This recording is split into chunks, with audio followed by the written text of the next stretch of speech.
After untold amount of weeks. So very sorry. It's been incredibly busy. Had a house sit, had a wedding, had you know, um, traveling, all this other stuff. Not really traveling, but like a lot of stuff. But we're back, and this is a long chapter. I do want to finish this today. Um, but yeah, let's get into it. It is a Tuesday.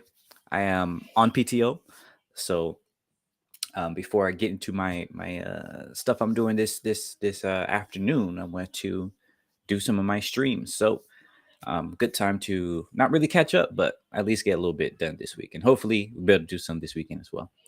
Anyways, we're gonna jump right into it because we had a lot to cover. Last time we left off on the importance of like community places for people to gather and build real community and stuff like that. And we're going to continue this chapter here. It says, throughout Europe, dozens of autonomous villages have built a life outside capitalism, especially in Italy, France, and Spain. These villages exist outside regular state control and with little influence from the logic of the market. Sometimes buying cheap land, often squatting abandoned villages, these new autonomous communities create the infrastructure for a libertarian communal life and the culture that goes with it. These new cultures replace the nuclear family with a much broader, more inclusive, and flexible family united by affinity and consensual love rather than bloodlines and proprietary love. Ooh. They destroyed the division of labor by gender, weaken age segregation and hierarchy, and create communal and ecological values and relationships. That is beautiful right there. That is beautiful. Oh, yes, I did get my nails done a little bit. No, I'm saying for the wedding. It's pretty nice. Look like stars and stuff. But anyways, the I really love this because this is exactly what I talk about, like the importance of having these flexible community centers and stuff like that. Like the idea of a nuclear family is actually pretty harmful, pretty restrictive, right? And it's a major cause of a lot of, um, quite frankly, relationship problems and child development problems. Because, well, I'll try to say it shortly because we do have a lot to cover. But just imagine, like, just really recall probably to your own childhood how if you don't live in a community where your parents can give you to somebody they trust to watch over you, right? Then that means that they probably had a chance to do date nights or anything like that if they got tired for watching you as a child, because watching children is very tiring. It's a lot of work, um and it's a lot for just two people to do, right? Much less one person if they're a single parent, right? And if you don't live in a community where people can say, "Oh yeah, I'm tired right now. Can somebody else watch the kids?" Then you often have that breaking point, right, where the parents just get stressed out and just do all sorts of craziness. They just want those quick, disciplinary actions like corporal punishment and things like that in order to get their child to shut up, or they just place their child in front of a screen, in order to get them to shut up or whatever. And it just leaves so much issues, right? And of course with uh even if you're in a great marriage, right, it can be very draining and constraining to only ever see that other person, right? This is why it's so important to have a friend group outside of your marriage, so you can talk to people outside of that and stuff like that, and come back to your to your partner. And there's so many other things there, but yeah, like just the simple thing right here is something that is sorely missing in today's economy and so-called westernized nations and things like that. It's really tragic. Let's continue. A particularly remarkable network of autonomous villages can be found in the mountains around Itois in Navarra, part of the Basque country, or Basque. I don't know. The oldest of these, Le Cab, has been occupied for 28 years as of this writing and is home to about 30 people. A property of love, Le Cab challenges and changes the traditional aesthetic of rural poverty. The floors and walkways are beautiful mosaics of stone and tile, and the newest house to be built there could pass for the luxury retreat of a millionaire, except that it was built by the people who lived there and designed in harmony with the environment to catch the sun and keep out the cold. Le Cobb houses a communal bakery and a communal dining room, which on a normal day hosts delicious feasts that the whole village eats together. That's so, oh my gosh, that's so beautiful, man. This is exactly what it's this exactly what I'm talking about. It's like the idea that we need um some big houses that some random foreign developers come in and produce in order to have any sort of luxury is completely ridiculous, right? Because almost every kind of grouping of people will have some craftsmanship, right? And if you utilize the local resources, right? The local knowledge, the local kind of je ne sais quoi, as they say, right? The local aesthetics, then you can create all sorts of amazing architecture and designs that is local, right? That is home to that area, and you can create these things where you have these giant houses, but they're for the community, right? Where you can have different events going on in these houses and things like that, feasts and all these other things. And this is again another thing that we're sorely missing, is that these central places where communities can come together, build together, eat together, and all that other stuff. It's goodness. Another of the villages around Etoile's Aritzkurin exemplifies a certain aesthetic that represents another idea of history. 13 years ago, a handful of people occupied the village, which had been abandoned for over 50 years before that. And that's another thing too, right? There's so much abandoned land and property out there. It really is ridiculous that squatting to these things is illegal in many places. Because really, if nobody's using it, then why is it illegal to go and use it? Especially if these people turn around and make it better, right? It's really crazy. Since then, they have constructed all their dwellings within the ruins of the old hamlet. Half of Aritzkurin is still ruins, slowly decomposing into forest on a mountainside an hour's drive from the nearest paved road. The ruins are a reminder of the origin and foundation of the living parts of the village, and they serve as storage spaces for building materials that will be used to renovate the rest of it. Natural kind of storage in there. The new sense of history that lives amidst these piled stones, is neither linear nor amnesic, but organic, and that the past is the shell of the present and compost of the future. Oh, wow, that is a beautiful way to put it right there. The past is the shell of the present and compost of the future. Mm. It is also post-capitalistic, suggesting a return to the land and the creation of a new society in the ruins of the old. That's beautiful right there. I'm telling you, man. Oh my gosh. This is why I really want to. I really want to. I've been looking up some VR kind of applications because I really want to build out these visualizations for people to really imagine this stuff. I think it's amazing. Yuli, another of the abandoned reoccupied villages, disbanded after more than a decade of autonomous existence, but the success rate of all the villages together is encouraging, with 5 out of 6 still going strong. The failure of Yuli demonstrates another advantage of anarchist organizing. A collective can dissolve itself rather than remaining stuck in a mistake forever or suppressing individual needs to perpetuate an artificial collectivity. Exactly. Right? Like, how many times have you seen ghost towns? Have you seen towns where it's abandoned, it's fairly abandoned, but there's still people that live there, not because they really want to live there, but because they're stuck, right? Because they can't afford to move out. You know, um, this is another of the problems with our current society, is that we build these neighborhoods and say, oh, if it doesn't work out, then you still got to live there because you don't have the money to move. Then too bad. And then the whole area gets degraded and becomes these bad neighborhoods and things like that. Oh, goodness. These villages in their prior incarnations a century earlier were only dissolved by the economic catastrophe of industrializing capitalism. Otherwise, their members were held fast by a conservative kinship system rigidly enforced by the church. Mm,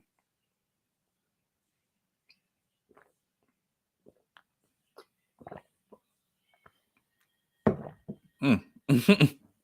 That's another thing right there, right? How many times have you, if you're a religious person, right, have been in these church communities in which it doesn't really feel like a community, where you really feel kind of what's the word, kind of required to be there, not because you want to be in that church, but because you are going to be judged and harassed, really, if you try to leave the church, right? Or even if you try to change the church, if you try to do something better there. That's I have a lot of experience with that growing up, Seventh Day Adventist. And yeah, that's something that I'm sure a lot of Americans and a lot of other folks can really understand. I would think, right, is that yes, people enjoy that church kinship, but what happens when it turns bad, right? What happens when it turns sour? What happens when you try to improve the church, but you can't because the old guard is sitting there saying, "Oh, you have to do it this way. You have to do it this way." And then all the young people or the people that just want to have something different get judged and pushed out, and then the whole community just becomes stale, right? And no longer feels like a community; it just feels like a bunch of people telling other people what to do and judging, even when it's supposed to be, non-judgmental. At Eriskrin, as at other autonomous villages throughout the world, life is both laborious and relaxed. The residents must build all their infrastructure themselves and create most of the things they need with their own hands, so there's plenty of work to do. People get up in the morning and work on their own projects, or else everyone comes together for a collective effort decided on at a previous meeting. Following a huge lunch with which one person cooks for everyone on a rotating basis, people have the whole afternoon to relax, read, go into town, work in the garden, or fix up a building. Some days, nobody works at all. If one person decides to skip a day, there are no recriminations, because there are meetings at which to make sure responsibilities are evenly distributed.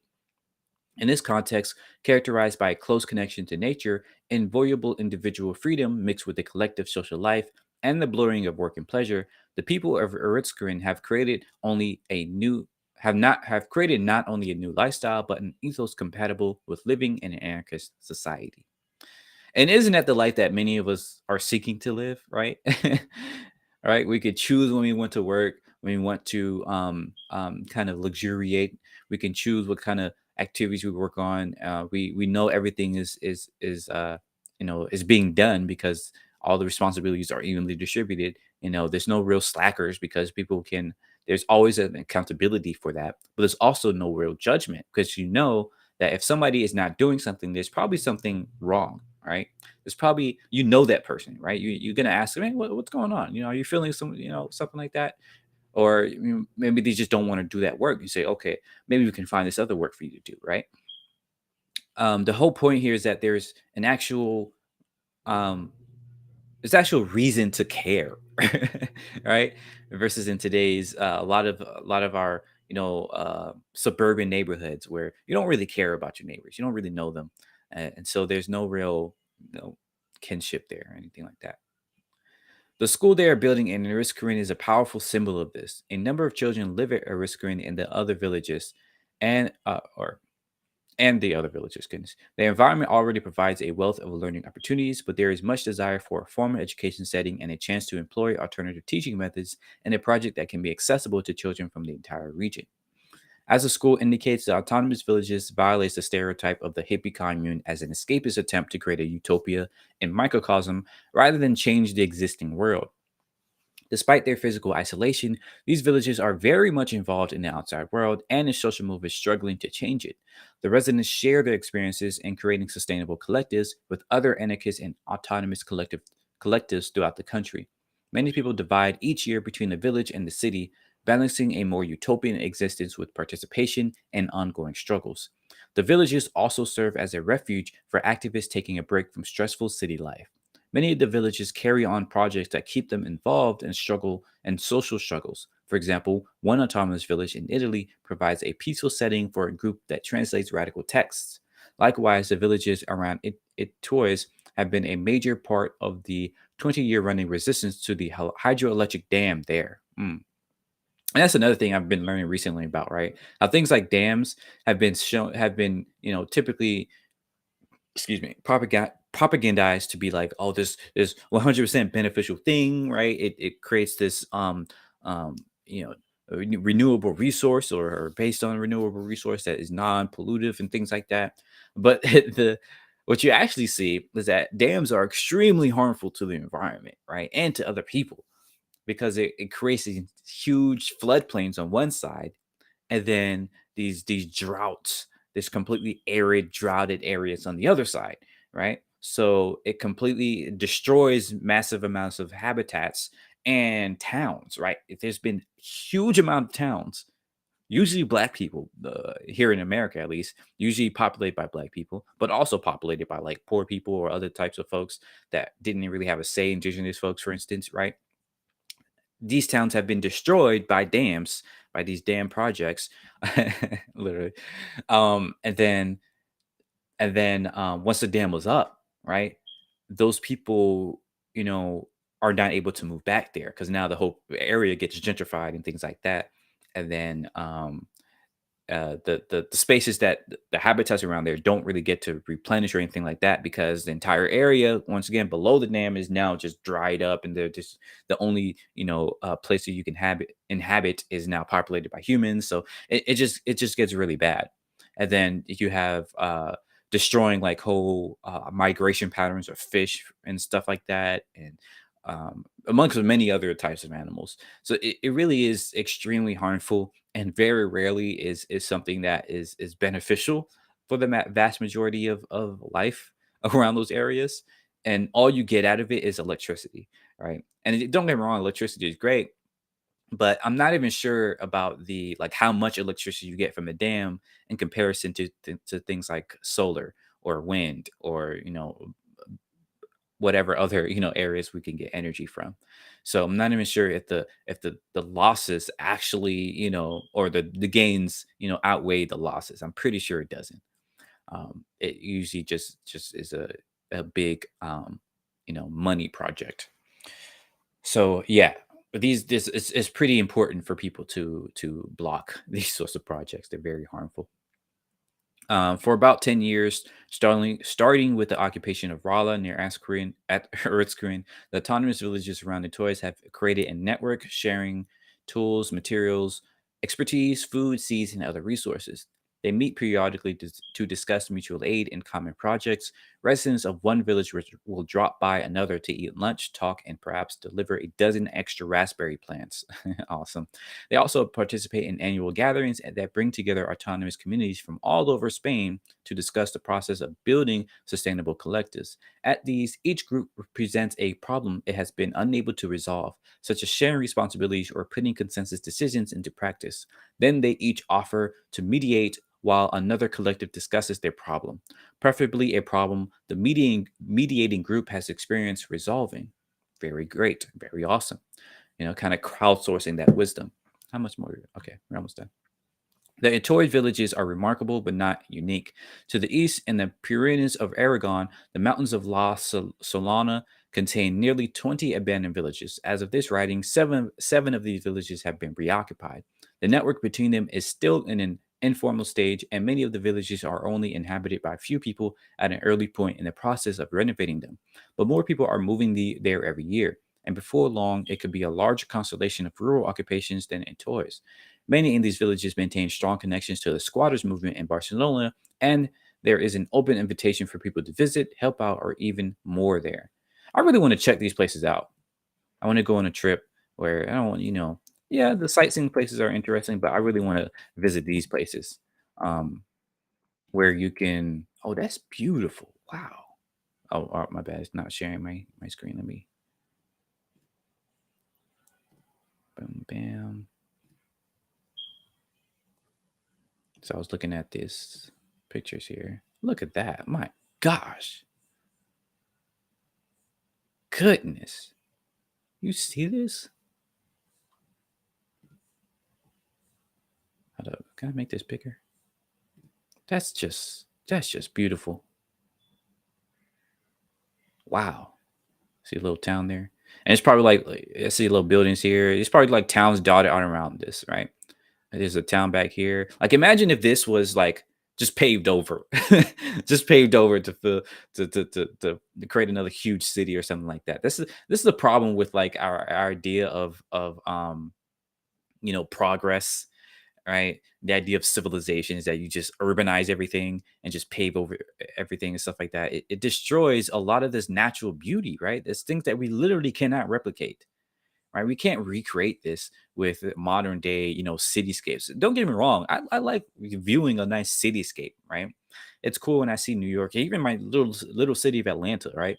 And I say, yeah, it's Atlanta is relatively small compared to these other cities, but these sorts of things right here, like you can't, oh my gosh, man, you can only really have this if you focus on what is like, if you make it small, right? If you make it relative to that environment, right? This is just amazing.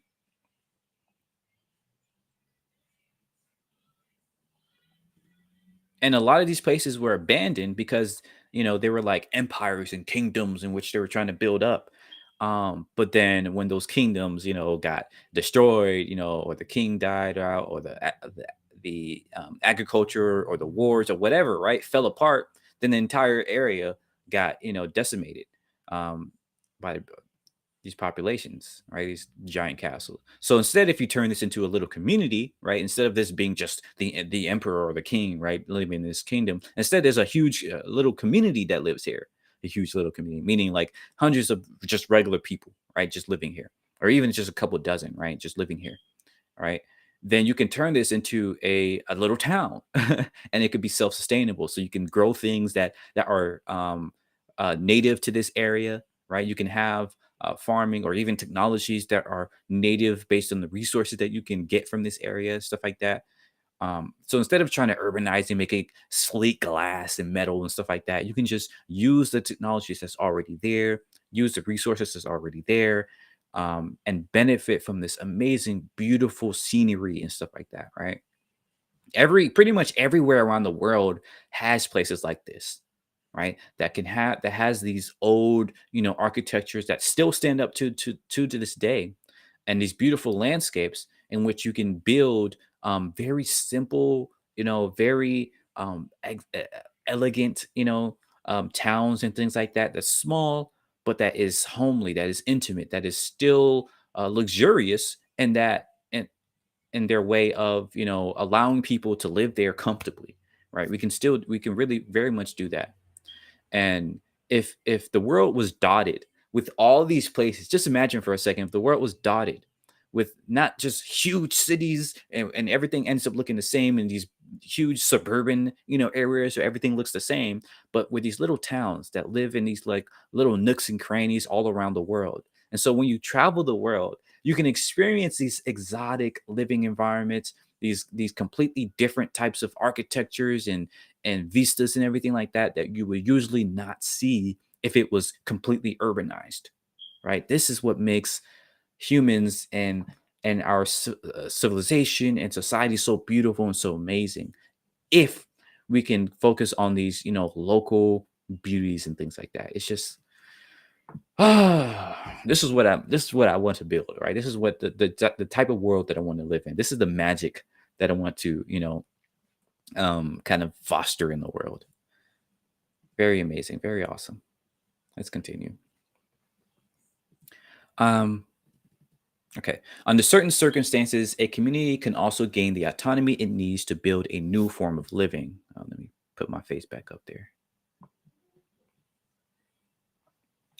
A new form of living by buying land rather than occupying it. However, though it may be more secure, this method creates added pressures to produce and make money in order to survive. But these pressures are not fatal. Mm, wait, what?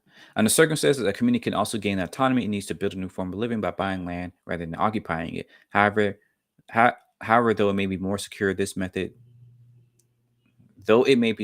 more secure, this method creates added pressures to produce and make money in order to. Okay, I see. Yeah.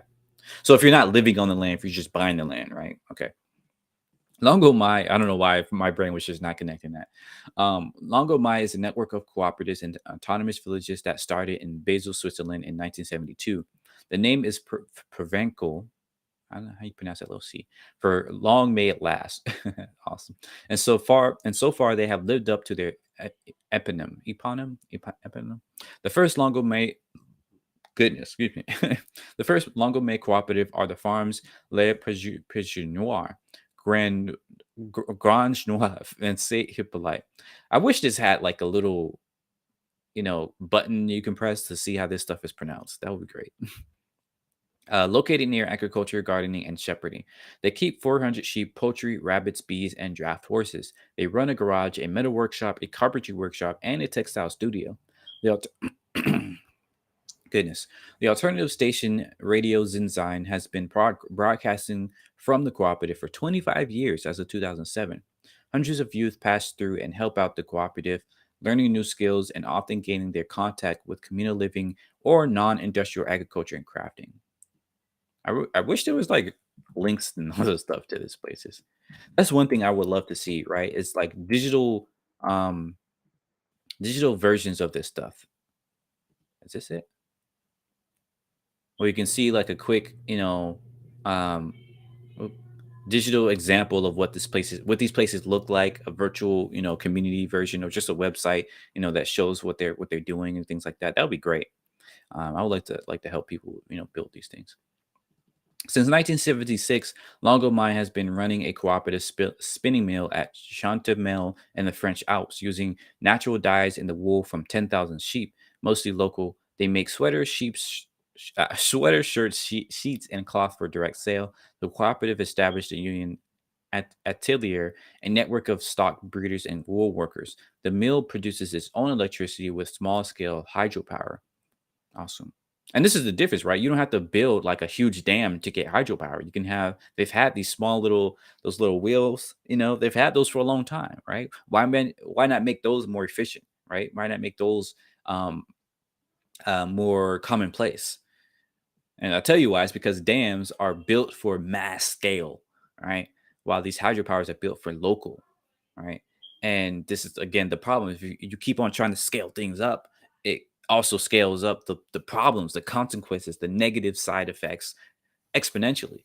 But the when we only are looking at the benefits that we're getting from it and not thinking about all the massive amount of consequences, then we have these exponential problems that we can't solve because we never thought about them. We never realized how big those problems are.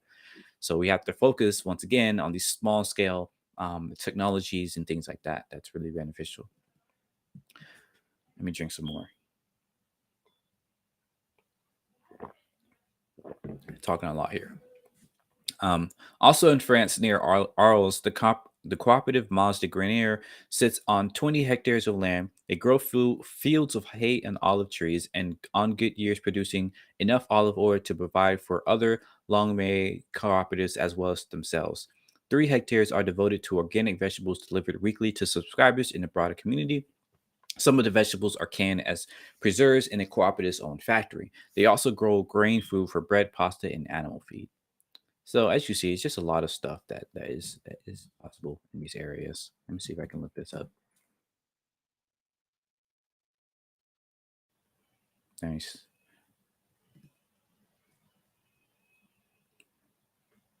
I'm gonna load up.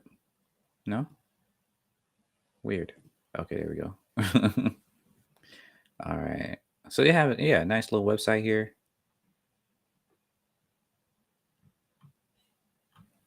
I'm gonna have to look into this stuff. So they're still going strong, as you can see. It's a nice website too.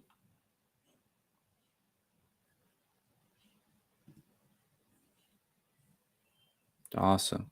See, what I would like to see here on the website is like a either a live feed or a virtual representation of what their community looks like, right? How cool would that be?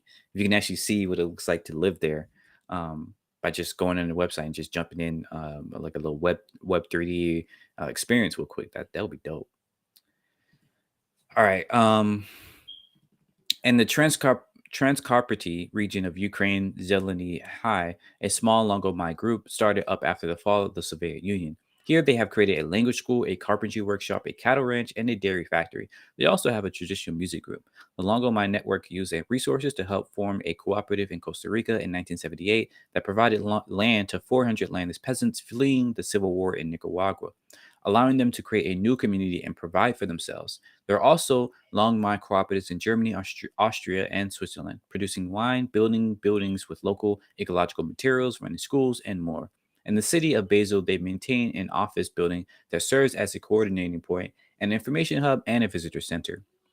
The call out for the cooperative network, drafted in Basel in 1972, reads in part: what do you expect from us? That we, in order not to be excluded, submit to the injustice and insane compulsions of this world without hope or expectations.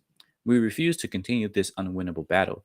We refuse to play a game that has already been lost, a game whose only outcome is our criminalization. This industrial society goes doubtlessly to its own downfall, and we don't want to participate. Yeah. They're spitting. We prefer to seek a way to build our own lives, to create our own spaces, something for which there is no place within the cynical capitalist world. Mm, ain't that something? We can find enough space in the economically and socially depressed areas where the youth depart in growing numbers, and only those stay behind who have no other choice. So they take these areas and carve out their own niches, right? That's beautiful. As capitalist agriculture becomes increasingly incapable of feeding the world in the wake of catastrophes related to climate and pollution, it seems almost inevitable that a large number of people must move back to the land to create sustainable and localized forms of agriculture. At the same time, city dwellers need to cultivate consciousness of where their food and water come from. And one way they can do this is by visiting and helping out in the villages. Awesome. So we'll finish the last part next time. Thank you as always for listening, for watching, for learning with me, and let me know what you thought, what you gleaned from this stuff.